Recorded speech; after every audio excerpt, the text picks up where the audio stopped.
Isang magandang gabi sa lahat ng ating mga ka-midnight.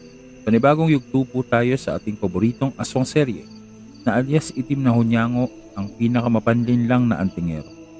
Kung saan ating natunghayan ang pakikipaglaban, pakikipagtuos at pakikipagtulungan ng ating bidang si Zen sa hari ng mga waya upang matapos at mapaslang ang taong alupihan at ang ilan pang mga espesyal na uri ng tao.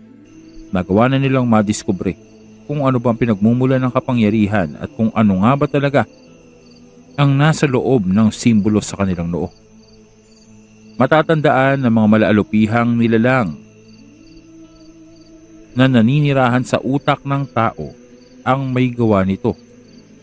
Ngunit hindi doong nagtapos ang kanilang problema, ang kanilang suliranin, dahil sa mismong ang bundok ng Tres Marias na ang gumawa ng paraan upang linisin ang itinuturing nitong dumi, balakid at mapanirang mga tao sa pamamagitan ng pagbuhay sa mga nilalang na matagal ng patay, ang mga zombies ng kabundukan ng Tres Marias. Isang mahalagang bahagi din ang gagampanan ng hari ng mga waya, dahil siya lamang ang nakakaalam kung may kaparaanan upang magawang madetermina kung paanong nilikha ang mahiwagang punyal nitong si Zen, ang tanging sandata na may kakayahan upang ihiwalay ang mga parasitiko mula sa tao, nang sa gayon ay mailigtas pa ang buhay ng mga tao mula sa kamatayan. Ang mga panday na tinutukoy ng hari ng mga waya ay mga maalamat at mga lihim na panday na naroroong nananahan sa kabundukan. Samantala sa gabing ito ay dadako tayo sa kwento ukol sa kaganapan sa pangkat na pinangungunahan nila Senyor Ibarra at nitong si Fred. Ayos ang bilis dumating dito ng mga naroroon sa baryo ng Batubalani. Bakit tayo ang tagal-tagal natin bago makarating dito? Inabot pa tayo ng siyam-siyam. Sa pagtungo natin dito, wala pa sa atin ang pabor ng kagubatan. Wala pa ang pahintulot ng gabay na nagbabantay dito. Ngunit sa pagkakataong ito, alam nyo naman na ang bantay ng kagubatan, ang dragon na iyon, ay kasama ng ating mga kasamahan upang sunduin ang iba pang naiwan sa baryo.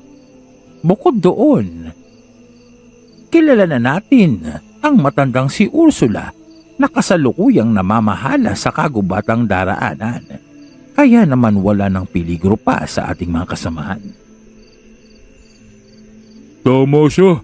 Sipin mo na lang, kung lahat ng mga malalaking sasakyan nila Senyor Ibarra mag-iingay sa kagubatan noong hindi pa nating natitiyak ang ating paruroonan, baka hindi na tayo nakaabot sa kalahati. Nawasak na ang lahat ng mga kagamitan nila. Malaking kawalan yun para sa pangkat nila Senyor Ibarra kung masisira ang kanilang mga sasakyan dahil lamang sa kapabayaan natin at hindi pagiging maingat. Naisip mo ba yun? Kung sabagay, tama kayo dyan.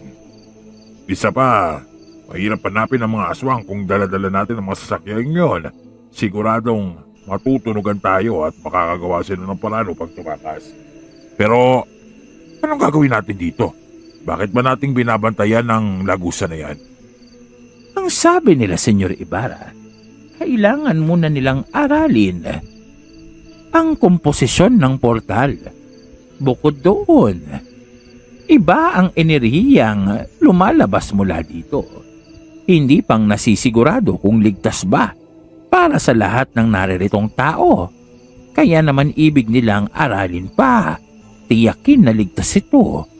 At kung papalarin, ang tumawid patungo sa kabilang ibayo. Hindi ba sabi nila, mundo na ng mga engkanto ang naririyan sa kabila? Di ibig sabihin nun, pag pumasok tayo dyan baka lumabas tayo dito, mga gurang na yung mga kakilala natin o baka naman naaagnas na silang bangkay. Iyon ang hindi ko masasagot dahil hindi pa akong nakatungo sa mundo ng mga engkanto. Kaya mahalaga ang ginagawang pag-aaral ng pangkat ng mga bihasa, dalubhasa at mga siyentipiko na kasamahan nitong si Senyor Ibarra. Dahil kung karunungang antingero at albularyo lamang ang aasahan natin, hindi nating matitiyak kung gaanong kaligtas o kapanganib ang dumaan sa portal na yan. Ang isang mortal. Iris, ano ang kalagayan ng inyong pagsisiyasat? Any development? Meron na ba tayong datos kung ano ba ang nasa kabila ng portal na ito? Ligtas ba ito para sa atin? O kailangan ba natin gumawa ng paraan upang masarahan ito at hindi makontaminate ang atmosfera ng ating mundo? Sa ngayon, senyor, ay wala pang senyales ng anumang peligro. Ni radiation ay wala kaming masagap mula dito sa portal.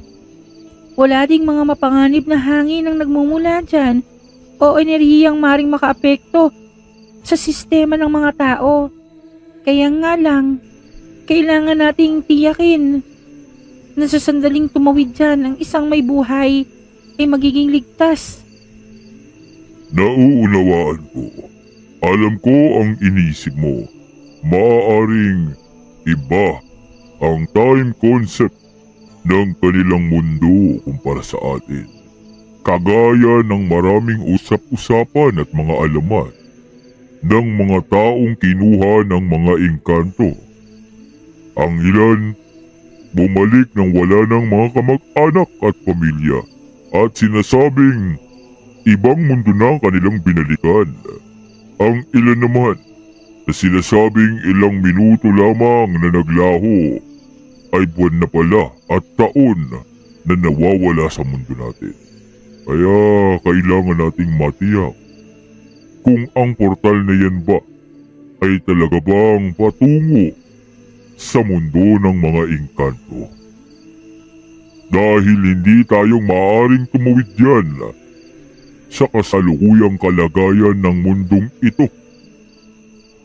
Tama si Senyor Ibarra. Masyadong mapanganib para sa atin. Kahit pang sabihin na ligtas ang tumawid dyan at hindi tayo mapapano. Ngunit ang kasalukuyang krisis na nararanasan ng mundo ng mga tao ay maaaring lumala ng lumala sa paglipas ng mga araw. At kung tayo ay sakaling makapasok sa mundo ng engkanto, maaaring wala na tayong balikan pang mundo ng mga tao. Kaya naman, kailangan muna nating malaman kung dapat bang isarado ang portal na ito o hayaang bukas na ganyan. Maging itong si Julia ay sang-ayon sa mga opinyon nitong si Senyor Ibarra at nitong si Fred dahil alam niya kung ganong kakomplikado ang pumasok sa mundo ng kanyang magulang. Alam niya na ang mundo ng mga engkanto ay maraming kababalaghan na hindi pang lubusang nauunawaan ng mga tao. Maging siya, dahil sa saglit lamang siyang naroroon sa kanilang mundo, ay hindi niya pang lubusang maunawaan ang mga bawal, hindi dapat, at mga bagay na maaaring ika nga ay maging advantage pagdating sa kanilang pakikipaglaban. Ngunit may kutob itong si Julia na hindi maglalaon. May magaganap na kakaiba sa portal na ito. Makalipas nga ang halos magwawalong oras ng kanilang pananatili doon at pagpapahinga, naroroong dumating na ang kanilang mga kasamahan, dala ang kanilang mga sasakyan, at ang kabuuan ng kanilang pangkat, kasama itong si Diana. Hawak nitong si Iris ang datos o impormasyon sa kalagayan ng dalaga. Normal naman ang lahat sa kanya at wala kayong dapat na ipag-alala. Parang natutulog lamang siya base dito sa impormasyong nakuha namin. Ang hindi na lamang naming maunawaan ay bakit hindi pa siyang gumigising. Ang mahalaga ngayon ay alam nating ligtas na ang babaeng ito. Kaya nga lang mukhang mahaba na masyado ang kanyang pagtulog. Hindi kaya maaari kayang kasalukuyang wala ang kanyang espiritu sa kanyang katawan at naglalakbay ito dahilan upang manatili siya na nasa ganyang ayos. Kung ang babaeng yan ay hindi isang tao ay siguro posible ang sinasabi mo. Ang paglalakbay ng kamalayan at espiritu ay kakayahan na nagmula sa ibang dimensyon. Maaaring ang tama ka at ligtas ang kanyang katawan. Ngunit maaaring may iba yung kadahilanan ng pananatili niya sa ganyang estado. Sa ngayon ay delikado ang galawin siya at gawa ng kung ano-anong pagsusuri dahil hindi nating malalaman kung ano ang magiging reaksyon niya sa mga gagawin namin at ituturok ng mga gamot. Kaya may papayo ko, Fred, kung iyong ipapahintulot, hayaan na muna natin siya sa pagpapahinga. Ligtas siya sa loob ng aking sasakyan. Walang mangyayari sa kanyang masama. Isa pa, mas mahalagang bagay ang nasa harapan natin.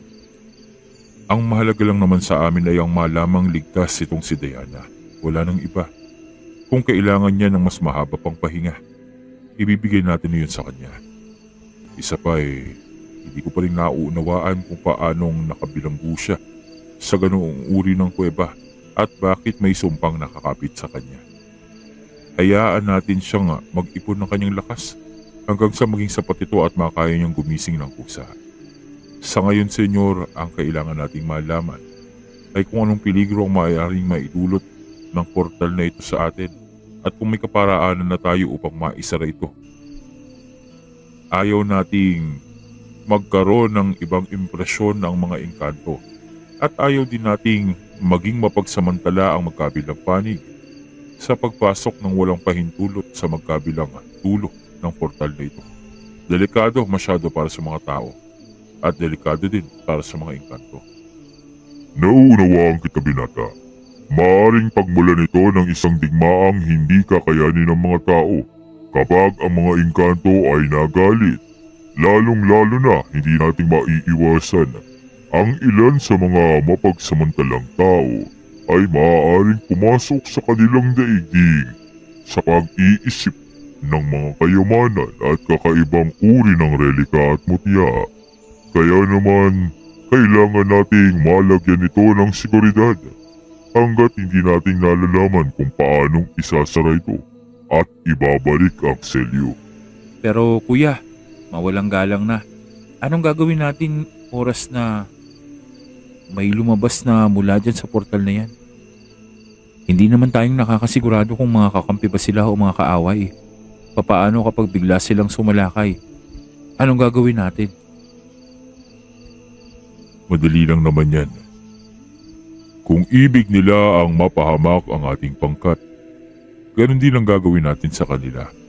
Hindi maaaring hayaan lang natin na masaktan ng ating mga kasamahan. Kung magpapakita sila ng panganib para sa ating mga tao, mga pagkilos na maaaring ikapahamak natin, isa lang ang kahulugan nun. Hindi silang naririto para makipag-usap. Ipagdasal na lang natin na hindi ganon ang sitwasyon. At sana naman rasonable ang pagkilos na gagawin ng kung sino man ang naririyan sa kabilang dako ng portal. Pero maghanda pa rin tayo dahil maaaring sorpresahin tayo ng pag-atake. Sino man ang makaharap natin. Maging si Julia ay kabado. Hindi siyang nakatitiyak na kung ano man o sino man ang lilitaw sa portal ay kanilang kakampi. Dahil nga sa kilala na ang mga engkanto, kahit pa ang mga maharlika at itinuturing na pinaka matwid pagdating sa kanilang prinsipyo, kung minsan ay nagiging marahas pagdating sa mga tao. Mahal na hari, nakahanda na ang hukbo.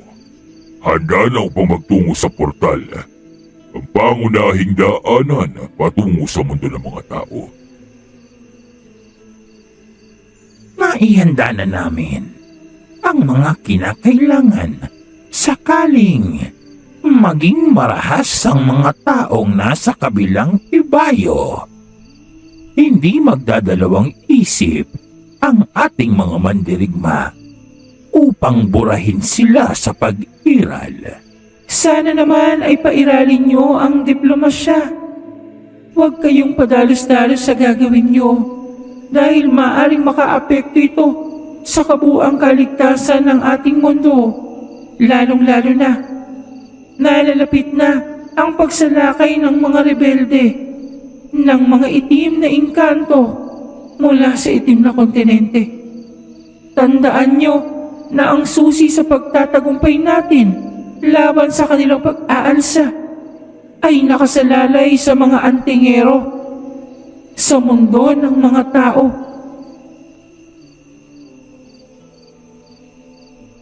Huwag ho kayong mag-alala, prinsesa. Dahil kami ang bahala sa mga taong ito.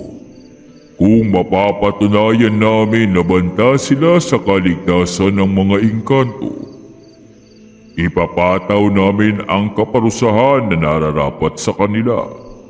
Ngunit kung sila naman ay kapakipakinabang at makatutulong sa paparating na digmaan, magiging mapalad sila at mabibigyan sila ng gantimpala, kayamanan at mga mutya na kanilang nais.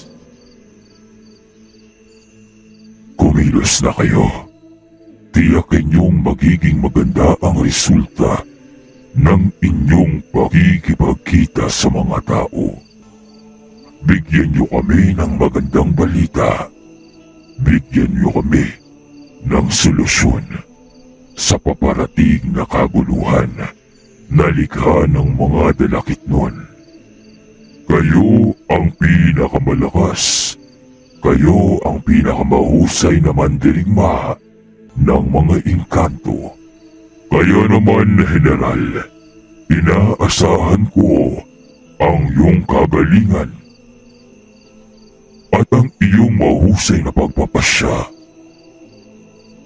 sa inyong paghaharap. Halos 100 mula sa libo-libong mandirigma at makapangyarihang engkanto ang makikitang naroroong patungo sa pangunahing portal. Lulan ng kanilang mga kakaibang sasakyan na may mga engkantasyong espesyal na ginawa upang maging mabilisan ang kanilang paglalakbay. Pinapangunahan nito ng isa sa mga general na pinagkakatiwalaan ng hari ng mga puting engkanto, ang general na si Barakel. Isa sa mga pinakamalalakas at pinakamahusay pagdating sa mga labanan at paglikha ng taktika. Ito ang napili ng hari upang makipamagitan o makipag-ugnayan sa mga tao. Ang kanyang paghuhusga ay tila bang ang magiging susi sa kaligtasan o pagkawasak ng mga antingero. Hindi ako makapaniwala, General Barakel. Ikaw ang kasama namin sa pagharap sa mga antingero na yan.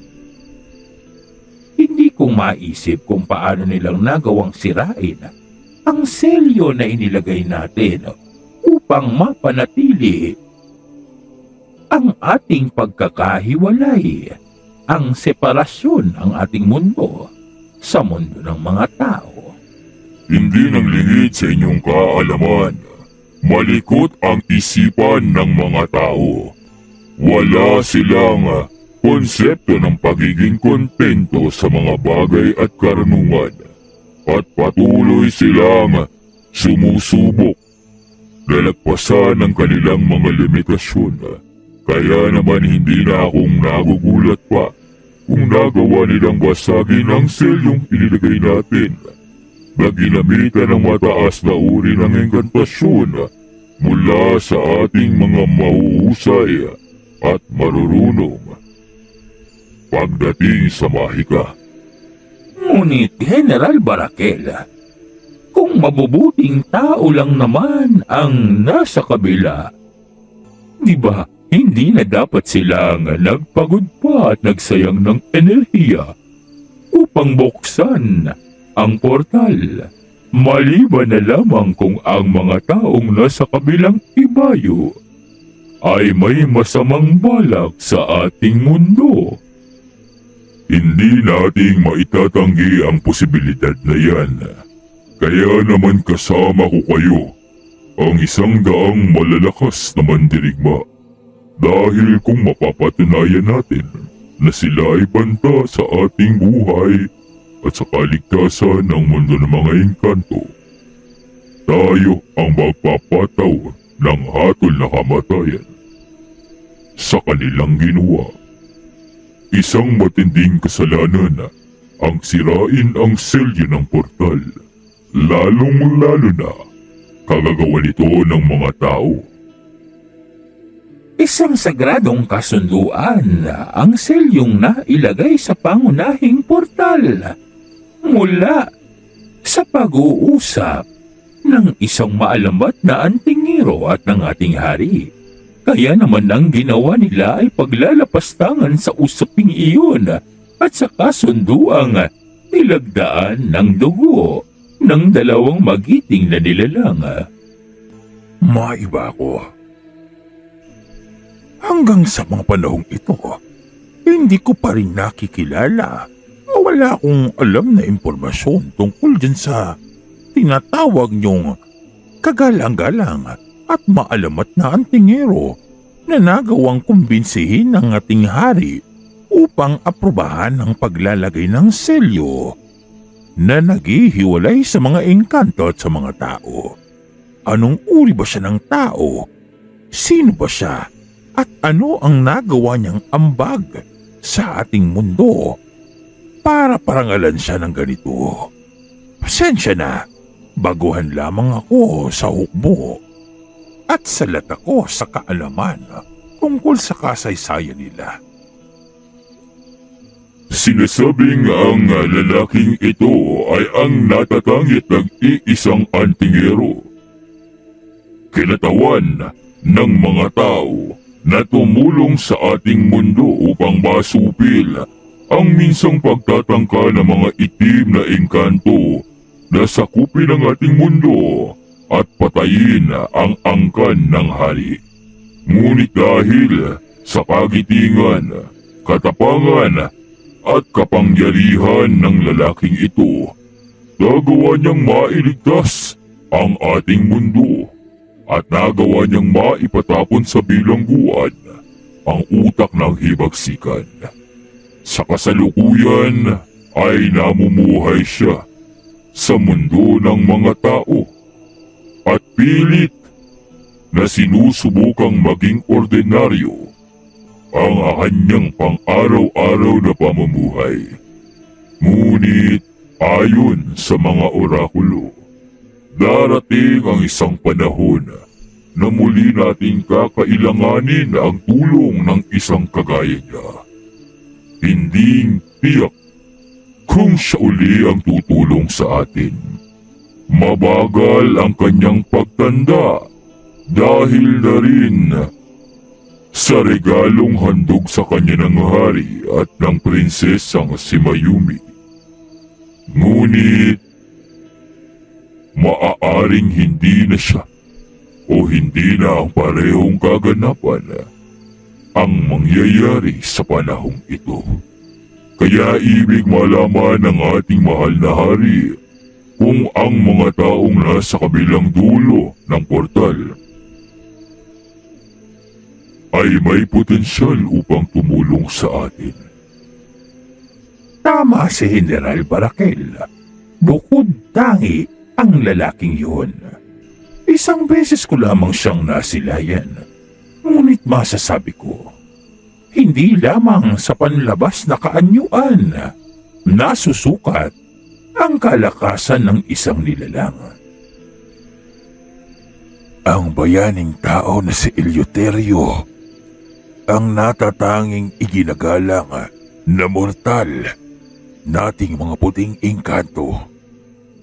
Pinsa ko na siyang nakasama sa pakikipaglaban at masasabi ko, bukod tangi nga ang kanyang kakayahan, kalakasan at ang biyayang nagmula sa batala.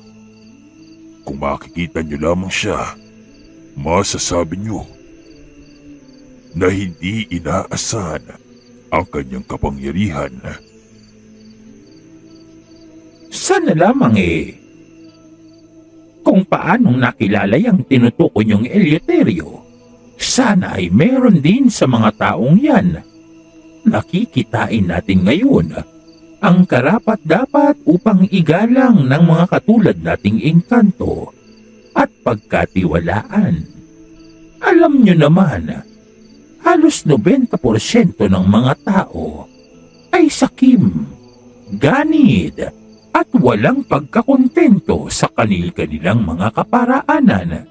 Kaya naman mahirap ang pagkatiwalaan sila, lalong-lalo na sa kaligtasan ng mga katulad natin. Habang sa kabilang dulo naman, sa pangkat nitong sila Senyor Ibarra, nag-umpisa nang mamula ang mga alert equipments ng Senyor. Nangangahulugan lamang ito na may papalapit na presensya sa portal na iyon.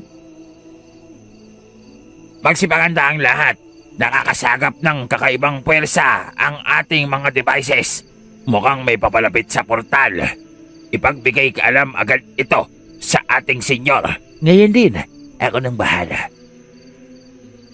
At doon nga sa isang iglap, naaalerto ang lahat. Mabilis ding nagtungo ang tauhan dito kay Senyor Ibarra upang maipaalam ang kanilang sitwasyon. Bagay na tila bang alam na ng senyor. Ito na ang pinakahihintay natin, Fred. Mukhang nalaman na ng mga taga-kabilang ibayo ang ating presensya dito. Naramdaman na nila ang mga antingero. Kailangan natin maghanda. Hindi natin alam kung ang mga puting engkanto ba yan o mga lalagit nun. Sa wakas, makakakita din ako ng mga tunay na maharlikang engkanto. Kadalasang nakikita ko dito puro mga engkantong tekbalang, kapre at mga duwende.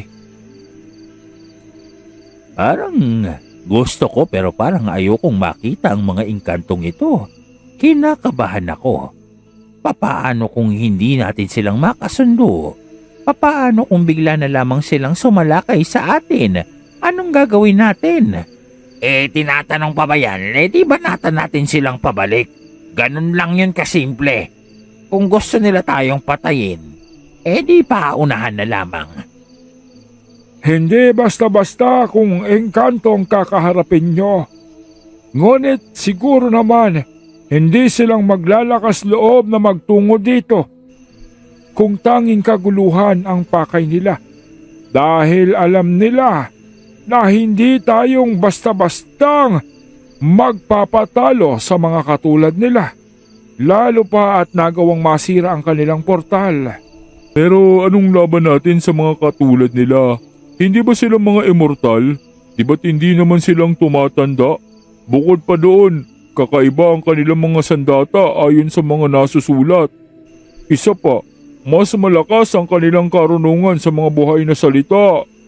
Dahil nga sa hindi ba, mula sa mga engkanto ang karunungan ng mga antingero at albularyo sa mundo natin. Paano kapag pinurusahan nila tayo?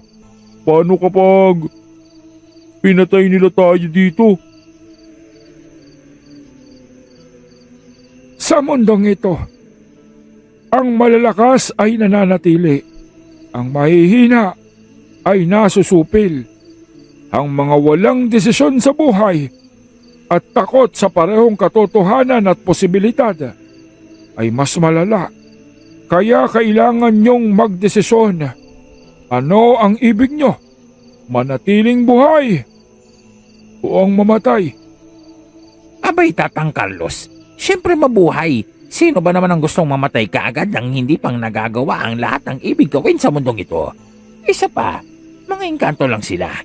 Kung mananatili tayo dito sa ating mundo, edi sila ang nanghihimasok at dumadayo, tama ba ako? Maaari nating gawin ang lahat ng gusto nating gawin upang protektahan ang ating mga sarili at ang ating mundo kontra sa kanila. Mabuti kung tayong nanghimasok sa kanilang mundo. May punto ka. Ika nga sila ang mga trespassers kapag tumapak sila papatawid dyan sa portal. Kaya naman, maaari natin silang salakayin kung gagawa sila ng masasamang pagkilos oras na makaharap natin sila. Doon ay maririnig ang napakalakas na tunog na para bang kalembang.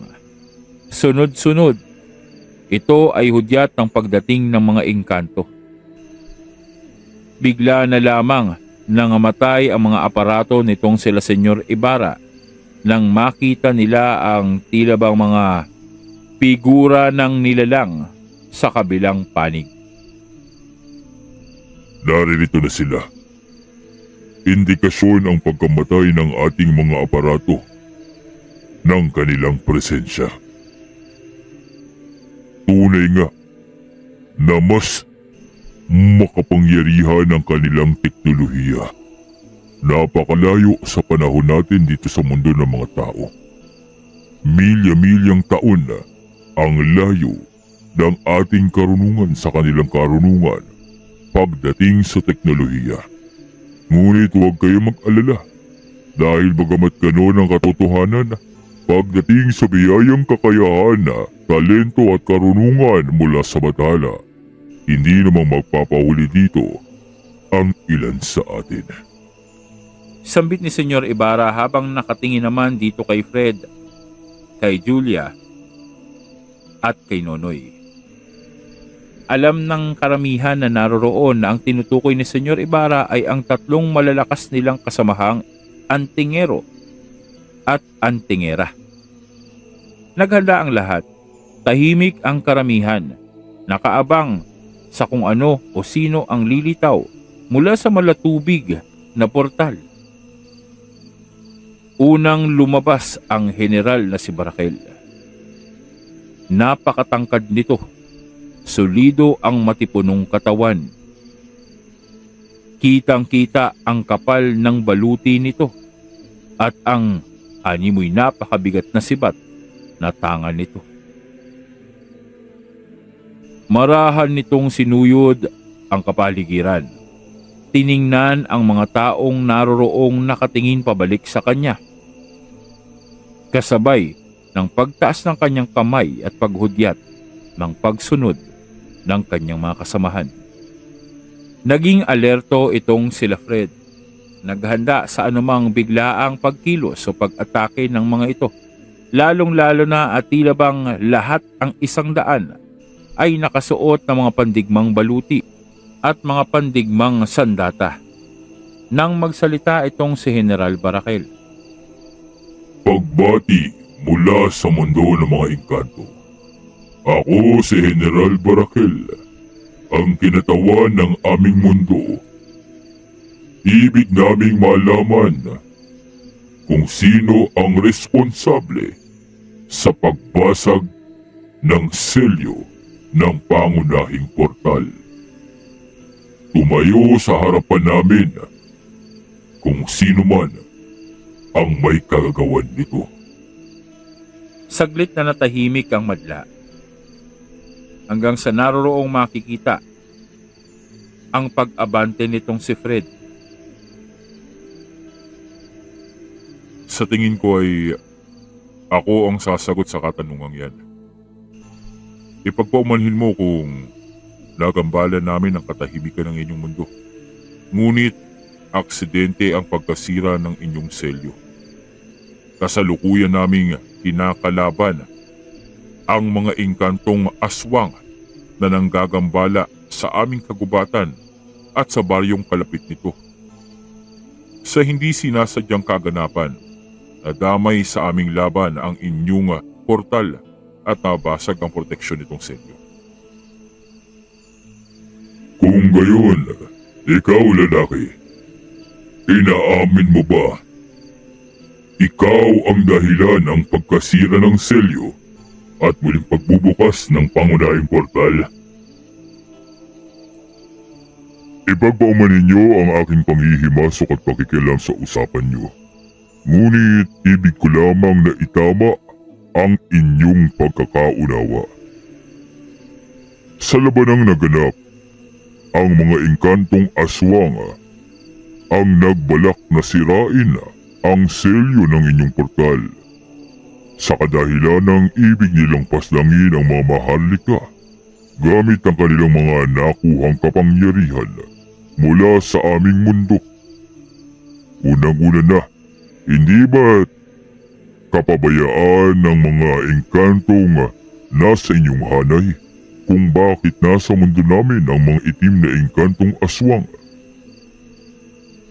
Maaaring dahil sa kapabayaan nyo ay napahamak na ang aming buong lahi.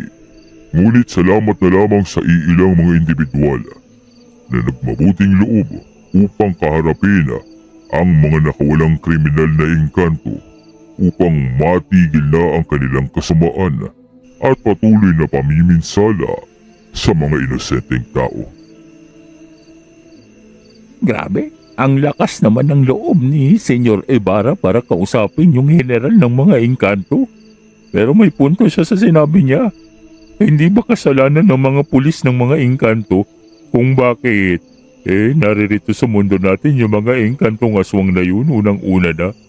Kaya nga dapat di ba magreklamo tayo sa kanila para naman bigyan tayo ng danyos perwisyos kabayaran.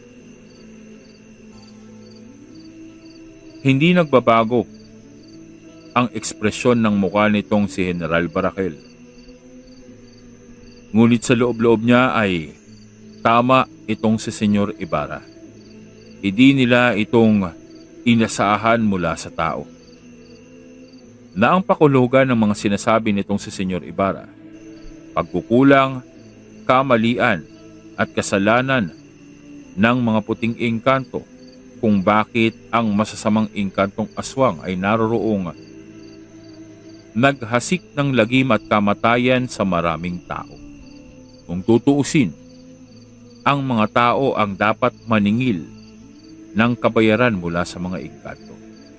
At kung tutuusin, utang na loob ng mga engkanto ang ginawang pagtapos nitong si Fred sa mga engkantong aswang na dahilan ng pagkawasak ng selyo. Bilang karagdagan sa mga nasambit ni Senyor Ibarra, hindi ba't mararangal ang mga engkanto, lalong-lalo na ang nasa hanay ng mga maharlika? At ang nangyari dito sa aming mundo, ang pinsalang dulot ng inyong uri, ang kamatayan ng mga inosenteng tao, ay dapat na may karampatang kapalit, kabayaran. Ibig kong malaman, ano bang dahilan kung bakit kayong naririto? Bakit kinailangan yung puntahan ang mga taong kagaya namin na naririto sa aming lupain? Hindi naman siguro para lamang itanong kung sinong sumira ng selyo. Huwag na tayong magpaligoy-ligoy pa. Sigurado ako, ibig nyo lamang malaman kung banta kami sa katahimikan ng mga engkanto. Ibig nyong malaman kung ano ang pakay namin sa pag-aakala nyong kami ang nagbukas ng portal na yan. Ngunit kabaliktaran ng inyong pag-unawa. Naririto kami upang siguraduhin na walang basta-bastang papasok o lalabas sa portal na yan upang matiyak na mapoprotektahan namin ang kapakanan ng mga tao at maiwasan ang sigalot sa pagitan ng dalawang mundo.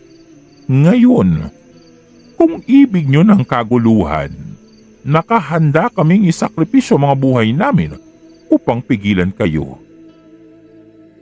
Muling itinaas nitong si General Barakel ang kanyang kamay.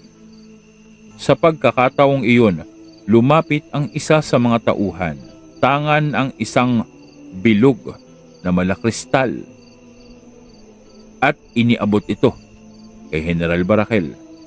Naroroong inilapat niya ang kanyang kanang kamay dito at nagliwanag ang kristal. Ang kulay rosas na liwanag ay para sa mga puting engkanto. Ang kulay puting liwanag ay para sa mga mabubuting tao. Ngunit sa oras na umitim ang ora ng bato, nangangahulugan lamang ito ng digmaan sa pagitan natin. Ngayon, yaman din lamang na ikaw ang naglakas ng loob na humarap sa akin. Binata, hawakan mo ang batong ito upang maipakita ang inyong tunay na motibo. Tandaan mo, napasalalay sa magiging resulta ng iyong ora ang buhay ng mga kasamahan mo. Kung pagbabantayan sa kaligtasan naming lahat, huwag mo na akong takutin pa dahil nakahanda akong kalabanin kayong lahat upang mapigilan ang pananakit nyo sa aking mga kauwi. Kaya naman walang saysay, walang kwenta ang pagbababala mo. Ano mang maling kilos ang gawin nyo dito, ipagpapalagay ko na gusto nyo ng digmaan. Napakunot ang noo nitong si General Barakel dahil hindi niyang inaasahan na imbis ng sumagot lamang o umayon itong si Fred sa itinalaga niyang kasunduan. Sinalungat ito ng binata at sa halip, ang pagbabantang ginawa niya sa mga tao ay ibinalik sa kanila. Pakikita na seryoso itong si Fred dahil sa talas ng paningin nito, ang mga matang nakatutok kay General Barakel. Matapang ang isang ito at hindi natitinag sa aming presensya. Hindi siyang nanlalambot at hindi natatakot. Kahit pang kanino ko pang sinusubukan, ang paatrasin siya gamit ang sarili kong enerhiya upang hindi siyang natitinag nito at hindi siyang nagagambala. Tingnan natin kung talaga bang ganun kang katapang. Inihagis naman nitong si General Barakel ang tinutukoy niyang bato. Agad naman itong sinalo nitong si Fred at naroroon na makikita ang kakaibang liwanag na malarosas, kulay puti at bughaw magkakahalo. Anong ibig sabihin yan? Bakit iba't iba ang kulay? Hindi ba ang sabi ng engkanto na yan, rosas para sa kanila, puti para sa atin? Bakit rosas, puti at bughaw yung nakikita ko sa liwanag ni Fred? Abay, kahit ako, yun din ang katanungan ko. Oo, at matanda na ako. At isang bihasang antingero. Pero hindi kong maipapaliwanag kung paanong gumagana ang karunungan at mga kagamitan ng mga engkanto. Dahil ang katulad kong matanda sa mga taong kagaya natin ay maaaring sanggol lamang kung ikukumpara sa kanilang mga edad at tagal ng pamumuhay sa kanilang daigdig. Habang maging ang mga engkanto ay nagtataka at naguguluhan sa naging resulta ng liwanag. Anong ibig sabihin ng tatlong kulay ng liwanag na yan? Bakit wala man lamang tumugma isa man sa mga inaasahan nating liwanag?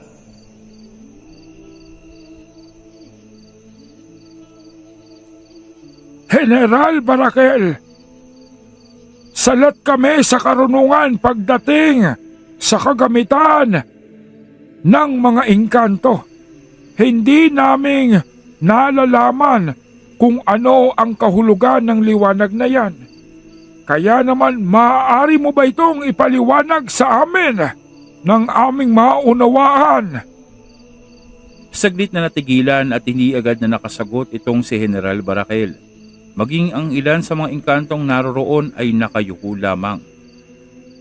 Ilan sa kanila ay wala ring ideya kung ano ang inilalabas na liwanag ng kristal. Ipagpaman ninyo, ngunit ang mga bagay na ito ay kailangang pag-usapan pa ng mga nakatataas. Pansamantala, manatili kayo sa kung saan kayong naroon ngayon. Huwag kayong gagawa ng mga tahasang pagkilos. Higit sa lahat, huwag niyong susubukang tumawid sa portal na ito. Babalik kami sa oras na magkaroon na ng desisyon ang mga nakatataas. Teka lang. General, ang sabi nyo babalik kayo dito. Paano kung pagbalik nyo mga bangkay na kami dito at kalansay? Hindi ba't iba ang pagtakbo ng panahon sa inyong mundo kumpara sa aming mundo? Huwag kayong mag-alala. Dahil hanggat bukas ang pangunahing lagusang ito, mananatiling pareho ang takbo ng oras sa mundo nyo at sa mundo namin. Kaya makakaasa kayo. Babalik kami sa oras na magkaroon na ng pagpapasya ang aming mga pinuno. Kung gayon, pati ang general na yan ay hindi alam ang kasagutan tungkol sa naging resulta at pagbabasa ng kanilang bato sa kakayahan at katauhan nitong si Fred. Magandang sinyalis ito. Ibig sabihin, may pag-asa na maaaring makita at makilala namin ang kanilang hari. Kung totoo ang sinasabi ni Barakel, na ang takbo ng panahon sa kanilang mundo at sa mundo namin ay pareho habang nakabukas itong portal, malaki ang tsansa na maimbitahan ng ilan sa amin patungo sa kanilang mundo. At doon ay makikita ang paglutang ng bato mula sa kamay nitong si Fred pabalik dito kay General Barakel. Subalit imbes ng hawakan nito, makikita ang tila bang malagintong sisidlan na doon ay inilapit ng isa sa kanyang mga kasamahan upang doong isilid ang kristal. Sa ganong kaparaanan ay hindi naglaho ang liwanag mula sa pagkakahawak nitong si Fred. Madaling umalis ang mga engkanto at naroroong naglaho sa paningin nitong sila Fred. Sa sandaling makapasok sa portal itong sila General Barakel, itinodo ang bilis ng kanilang mga sinasakyan pabalik sa kaharian.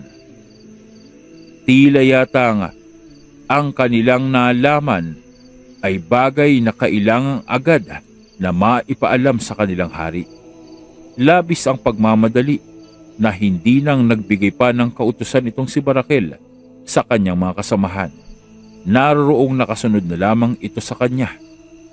Sa tingin mo, ano kayang ibig sabihin ng ilaw na yun? At bakit bigla na lamang nagmamadali itong si General Barakel upang makabalik sa ating kaharian? Ano ba ang ibig niyang isangguni sa ating hari? Hindi mo pa bang nauunawaan? Wala ka bang kaalam-alam tungkol sa mga liwanag na iyon? Ang nakita mong tatlong uri ng liwanag mula sa bato ay nangangahulugan na hindi siyang tao. Isang dibinong uri ng nilalang ang kaharap natin kanina at hindi lamang isang antingero. Kaya nagmamadali itong si General Barakel dahil isa itong oportunidad na hindi natin dapat palampasin. Ang liwanag na yun ay nangangahulugan ng pagkakaligtas ng ating angkan mula sa kaguluhang dulot ng mga engkantong itim. Ang ibig mong sabihin, mga nilalang na kagaya ng arkanghel at ang mga anghel, ang pinakamataas na uri ng nilalang sa lahat ng dimensyon ng ating mundo? Yun ba ang ibig mong ipakahulugan? Parang ganun nga rin ang pagkakaintindi ko. Ibig sabihin ba noon, kinakampihan na ng mga arkanghel ang mga tao? Anong mangyayari sa atin? Ganun ba silang makapangyarihan? Nakakatakot ba silang maging kalaban? Pasensya na, hindi pa ako nagtatagal dito sa grupo ng mga mandirigma.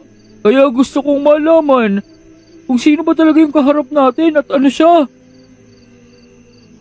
Kaya kinailangan nitong si General Barakel ang sumangguni sa ating hari at sa mga orakulo. Dahil ang bagay na ito ay lampas sa kanyang karunungan at kaalaman at kakayahan sa paglikha ng desisyon. Isa itong bagay na mismong ang hari dapat ang magpasya.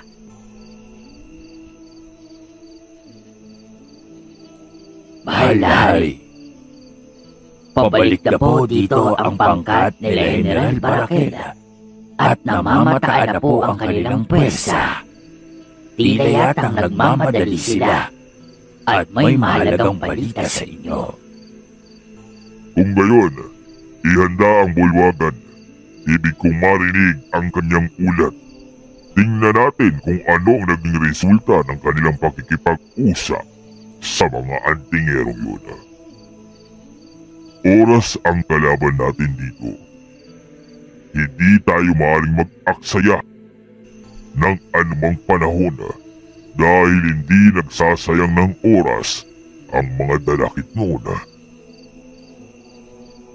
Senyor Ibarra, Tandang Carlos, ano ho bang ibig sabihin ng naganap? Bakit nagmamadali ang general na yon na umalis? Ano ho ba yung naging resulta? May ideya po ba kayo? Alam mo, sa tingin ko ate, kahit yung general na yun walang ideya sa nangyayari. Kaya kailangan niyang magtanong sa mga mas nakatataas sa kanya. Hindi nilang inaasahan na makita ang ganong liwanag mula kay Kuya Fred. Tandaan mo, ang sinabi lamang nila ay puti, rosas at itim. Ngunit may bughaw na kulay kay Kuya Fred. Bukod pa doon, sabay-sabay na lumitaw ang tatlong uri ng kulay. Kaya siguro nalilito rin sila at hindi nilang masagot ang katanungan sa kanilang isipan. Pero kuya, hindi ba magandang pagkakataon ito? Sa ginawang pagkilos ng general na yon, sa tingin ko, positibo ang resultang nakita nila. Kaya nga lang, gaano silang katagal bago bumalik dito? Hindi ko alam kung anong nangyayari pero isa lang ang natitiyak ko. May problemang nagaganap sa mundo nila. May suliranin na ang mga engkanto at mukhang mabigat ito. Ganoon din ang iniisip ko. Mukhang nasa peligro din ang buhay at kaligtasan ng mga engkanto. Kaya silang nagtungo dito at maaaring ibig nila ang makipag-ugnayan sa atin at kunin ang tulong natin at serbisyo. Ha? Mga engkanto hihingi ng tulong sa mga tao? Ngayon ko lang narinig yun na. Parang kakaiba. Akala ko ba'y malalakas, marurunong at makapangyarihan ang mga engkanto kumpara sa atin? Bakit naman hihingi nila ang tulong natin? Kagaya ng naganap sa isang aklat na aking nabasa, ang isang maalamat na antingero na minsang iniligtas ang mundo ng mga engkanto. Ang aklat na ito ay mismong inilimbag ng isang uri ng engkanto na nagawang makuha ng mga tao. Sinasabing sa aklat na iyon, nakatlathala ang kabayanihan ni Eleuterio, ang antingero na pinagpala ng kidlat. Kung gayon, hindi ito ang unang pagkakataon na may makapasok na isang antingerong tao sa kanilang mundo at makalabas ng buhay. Abay, sana buhay pa siya ngayon. Sa tingin nyo, Asa na kaya yung Eleuterio na yun? Walang nakakaalam. May sabi-sabi. Biniyayaan siya ng isang regalo ng hari ng mga engkanto upang pabagalin ang kanyang pagtanda. Magkaroon ng mahabang buhay sa mundong ito. May mga nagsabi naman na bumalik ito sa mundo ng mga engkanto at doon nang nanatili at nanirahan. Ngunit ang ilan, sinabing patay na si Eleuterio at maaaring hindi totoo ang mga nakasulat sa aklat. Nag-umpisang mas lalong magkaroon ng interes itong si Fred sa mundo ni Julia. Bukod pa doon, tila bang may pakiramdam itong si Fred na si reaksyon ng dalagang kanyang kaharap ay may alam ito o may ideya tungkol sa tinutukoy na antingero. Julia, ayos ka lang ba? Mukhang balisa ka. Ano bang nasa isipan mo? Simula nung magpakita yung pangkat ng mga engkanto dito at nang mabanggit ni Tandang Carlos ang tungkol sa mga alamat ng tingero, parang pabago-bago na ang timpla mo. Wala to, may inaalala lamang ako. Hindi kong tiyak pero parang may ideya ko kung sino ang tinutukoy nilang Eleuterio. Ayaw pang direktang sabihin nitong si Julia ang tungkol sa kanyang ama dahil nga sa hindi naman siyang nakatitiyak kung ganun nga ang sitwasyon. Bukod sa napunta sila sa ibang panahon o ibang taon, pansin niya ang kaibahan ng kasalukuyan nilang kinaroroon ng panahon sa mundong iyon na maging itong si Senyor Ibarra ay hindi siyang nakikilala. Dapat pati si Iris ay matatandaan siya. Kaya naman, alam niyang mas tama ang wag agad-agad na magkaroon ng konklusyon sa mga kaganapan. Bagamat malakas ang kutob niya na ang kanyang ama na si Chief Babalong ang tinutukoy sa kasaysayan. Subalit, mas ibig niyang malaman kung ano ang kahulugan ng mga liwanag na nagmula sa kristal na hinawakan ni Fred at ang kanyang pagkasabik sa pag-asang makita ang kanyang ina at lolo. Mahal na hari, naririto na po ako at nagbabalik. Ipagpaumanhin niyo po ang agaran kong paghingi ng pahintulot na makausap kayo at alam kong kayo ay nagpapahinga sa mga oras na ito. Itigil na natin ang formalidad para kaila. At ipunto mo na kaagad ang iyong pakay sa pakikipag-usap sa akin. Bakit ganun kabilis ang inyong pakikipagharap sa mga tao? Ano ang naging resulta ng iyong obserbasyon? Mahal na hari, kagaya ng iyong ipinag-utos, ginamit ko ang kristal na panukat ng motibo ng mga tao. Sinubukan kong ipaliwanag sa kanila kung paanong gumagana ito at hindi nag-alilangan na ang tila bang kumakatawang pinuno ng kanilang grupo. At ano ang naging resulta? Naging itim pa ito. Ipagpaumanhin niyo, mahal na hari, ngunit hindi pong itim, hindi rin puti, bagkus, 3 kulay ang lumabas. Ilapit dito ang bato. Ano ito? Ang kulay na dibino. Sino ang taong sinasabi mo? Naroroon pa ba ito sa portal? Alam mo naman siguro, Barkaila, ang ibig sabihin ng asul sa 3 kulay na ito. Ito ang kadahilanan kung bakit kinailangan naming bumalik agaran dito sa palasyo, mahal na hari. Upang hingin ang iyong payo. Upang hingin ang iyong opinyon tungkol dito.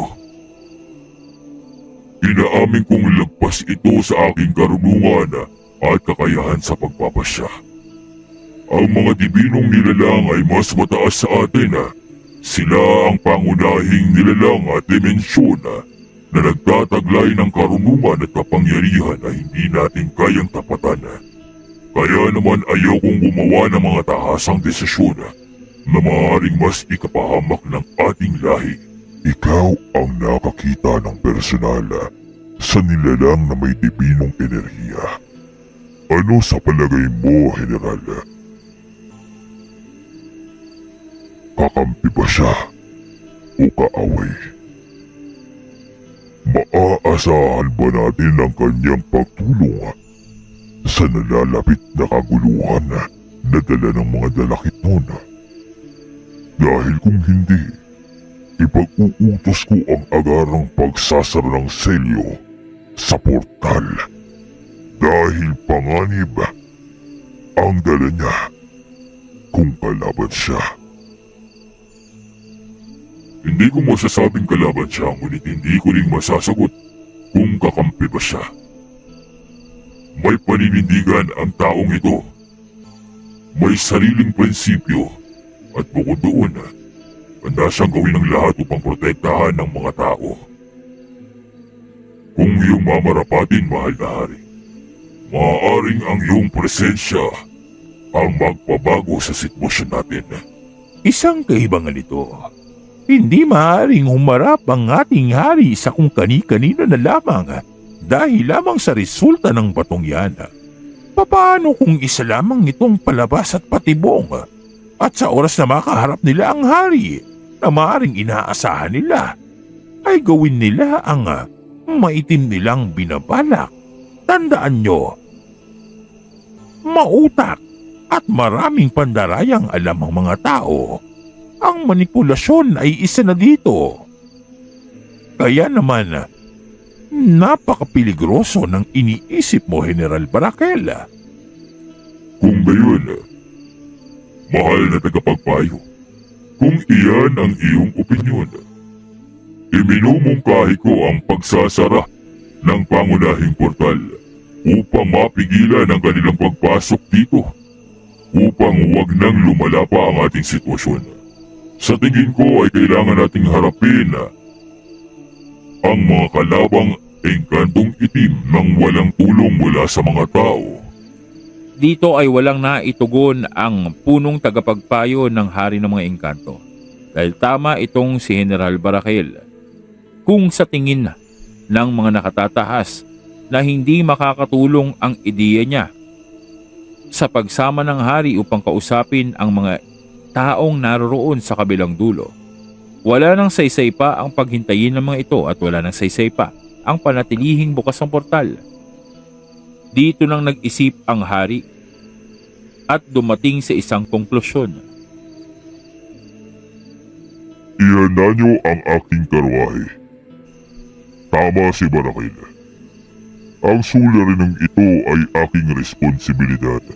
Kaya naman, dapat na ako ang humanap ng kaparaanan upang masolusyonan ito. Barakel, maganda ka ng pinakamalalakas mong mandirigma. Gawin mong 500 ang ating kasama. Haharapin ko ang mga antingero at titingnan ko't susukatin ang pagkatao ng nilalang na nakaharap mo. Sasama ako sa iyo. Aking ama, hindi ko mapapayagan na mag-isa kang haharap sa mga barbarong tao na yan. Kaya naman, payagan niyo. Nasamahan ko kayo. Makakatulong ako. Saka-sakaling may gawin silang masama laban sa inyo, ama. Ngunit, Prinsesa Mayumi, isa itong kahibangan. Ipagpauman ninyo ang aking termino. Ngunit, dalawa kayong mataas ang katungkulan sa ating palasyo na pupunta doon. Masyadong mapanganib para sa ating kaligtasan. Huwag kang mag-alala. Hindi lang naman akong prinsesa na nakatira sa palasyo at umaasa sa proteksyon ng mga mandirigma natin. Kaya kong makipaglaban. Senyor Ibarra, may mga readings na naman tayo mula sa ating aparatos. Paparating na dito at mukhang pababalik na ang mga engkanto. Mukhang tinotoo nila ang kanilang pangako. Kung gayon maghanda na kayong lahat, hindi natin masasabi kung kalaban na ba silang babalik dito. Kaya naman maging alerto. Fred, ito na ang panahon. Ito na ang panahon upang makita natin ang nakahandang kapalaran para sa iyo. Umaasa kami sa kakayahan mo. Ano man ang mangyari, sino man ang lumabas dyan, kailangang manatiling buhay ang grupong ito. Kailangan patay ang mundo. Hindi nang nagdalawang sabi pa si Senyor Ibarra at naroroong nasa kabuoang pagpapalit ng anyo itong si Fred bilang isang arkanghel upang maghanda sa paparating na pwersa ng mga engkanto. Itutuloy. Mga giliw kong ka-midnight, magandang gabi at maraming salamat. Isang episode na naman po ang natapos sa ating inaabangang aswang serye na alias Itim na Hunyango, ang pinakamapandin lang na antingero. At kagaya nga ng mga katanungan ng iba tungkol sa kung ano na ang naganap sa pakikipagsapalaran nila Fred, ay ito ang ating handog. Sa kinabukasan ay abagan ang karugtong na kaganapan dito. Ano ang mangyayari sa paghaharap ng hari ng mga engkanto kasama ang kanyang anak o ang prinsesang si Mayumi dito sa ating mga antingero na pinangungunahan nitong si Fred? Makikilala ba ni Mayumi itong si Julia? O ibang sitwasyon ang kanilang kakaharapin?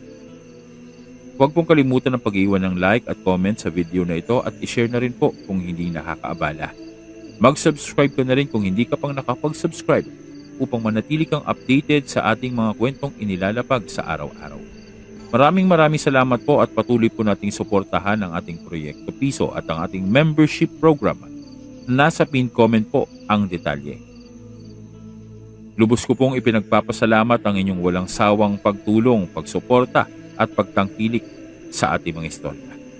Manatili tayong ligtas, lalong-lalo na ang ating mga ka-midnight na masugid na nakikinig na nasa parte ng gitnang silangan. Mag-iingat po kayong lahat dyan. Ito pong muli ang inyong midnight DJ.